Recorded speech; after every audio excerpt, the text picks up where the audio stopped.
Welcome to our monetary economics, which is our ECS3701. So for our module, we're going to use your study guide, which I have opened here.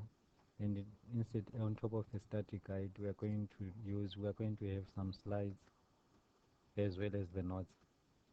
So if there's anything that you're going to find missing in terms of the notes, it means it's going to be this on the slides. The slides are going to be uploaded in your classroom as well.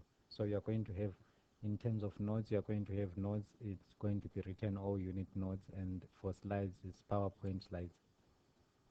So if there's anything in terms of diagrams and some explanations, you're going to find them on the slides. Your notes are not going to have all the diagrams as in the textbook, but the slides are going to have all your diagrams. So your module, I have opened here a past paper, May, June 2018. So you're still going to write it out of 100 marks, and you write it in 2 hours. But this time around, it's unlike the other modules because you don't have much calculations. It's mostly theoretical. So like as you can see over here, we have question 1 out of 25 marks. It talks about nominal and real interest rate. It's just defining. You have to list 4 basic types of credit market instruments, functions of a financial market, over-the-counter trade, money and capital markets, motives behind Keynes' theory of demand for money, explain the 4 major factors that affect the demand for an asset, and another 25-mark question, question 2, and so on. So on this paper, everything was theory. You do get a diagram here and there where they ask you to explain with the aid of a diagram. So your module is theoretical, which means you are going to probably need the textbook as well. If you can get the textbook, you should do so. It's going to help you with the theory because not everything is going to be included on the notes. We just have the most important stuff. So if you need further explanations, you are going to need the textbook. Your study guide, in total, we are going to have 17 study units, although it goes up to learning unit 26. You notice that some learning units are skipped. Like from the start, we're going to do 1, 2, 3, 4, 5, 6, and then we skip 7. We go on 8, 9, 10, 11, we skip 12 and 13. And then from 17, we skip 18, 19, 20. We skip 21, 22, and 23. So out of 26, if we take away 3, 6, 8, 9, if we take away 9 study units, that should leave us with something like 17 study units altogether. So some of those study units are related, like as you can see in terms of how they split them. We have part 1, part 2, part 3, part 4, and part 6. So they are related in the sense that like the first one is an introduction. So learning 1, unit 1, 2, and 3, we are talking about why do we need to study this whole module, money, banking, and financial markets. Then in unit 2, we talk about an overview of the financial system. And learning 3, unit 3, we define what is money, and we talk about money. So going on, we are going to look at financial markets, we look at financial institutions, and finally, we are going to look at central banking and the conduct of monetary policy.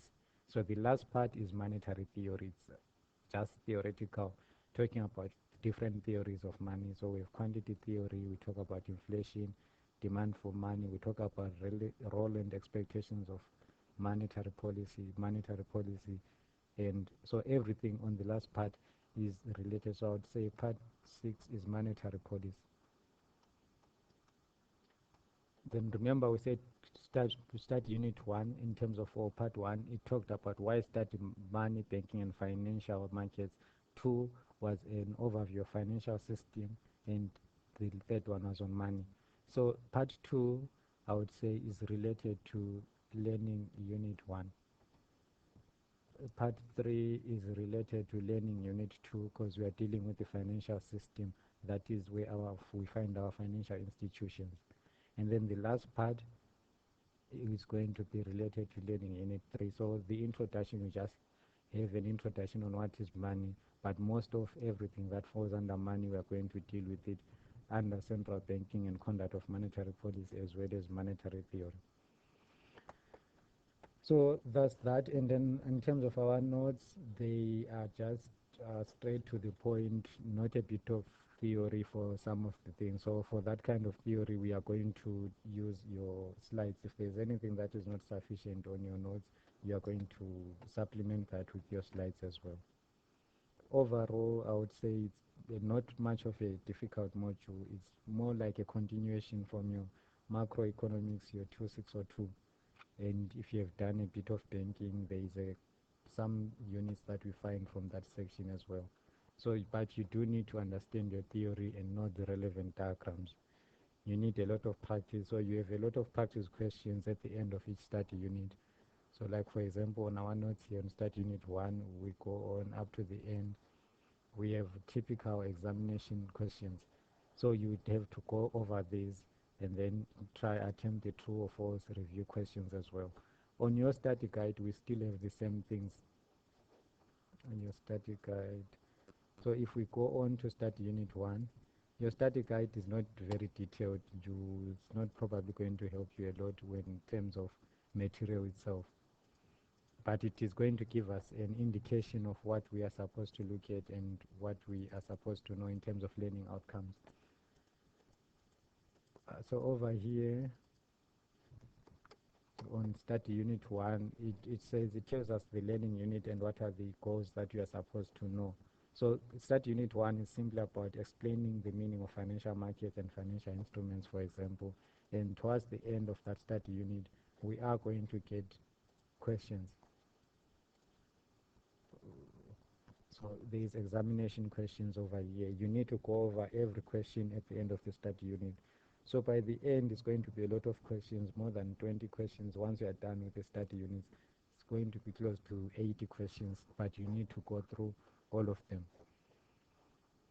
So that's it in terms of our introduction as well. We are going to need to know as well about the assignments. So you have 2 assignments.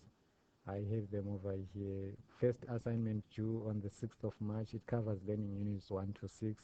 It's multiple choice, so that's a bit straightforward. It shouldn't be too much of a problem.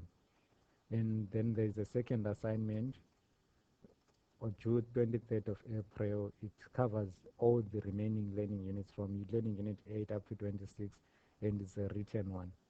Total is 30 marks, so it's 2 questions, 15 marks each.